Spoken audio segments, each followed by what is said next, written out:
मी मी गुलाबराव रेवाबाई रघुनाथ पाटील ईश्वर साक्ष शपथ घेतो की कायद्याद्वारे स्थापित झाले आहे अशा भारताच्या संविधानाबद्दल मी खरी श्रद्धा व निष्ठा बाळगेन. मी भारताची सार्वभौमता व एकात्मता उन्नत राखीन.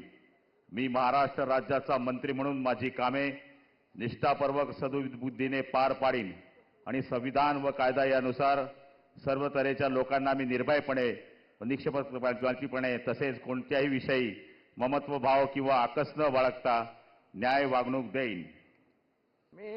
मी गुलाबराव रेवाबाई रघुनाथ पाटील ईश्वर साक्ष शपथ घेतो की महाराष्ट्र राज्याचा मंत्री म्हणून माझ्या विचारार्थ आणली जाईल किंवा मला ज्ञात होईल अशी कोणतीही बाब असा मंत्री म्हणून माझी कामे यथायोग्य पार पाडण्यासाठी आवश्यक असेल ते खेरीज करून एरवी मी कोणत्याही व्यक्तीला किंवा व्यक्तींना प्रत्यक्षपणे व अप्रत्यक्षपणे कळवणार नाही किंवा त्यांच्याकडे उघड करणार नाही. जय हिंद, जय महाराष्ट्र.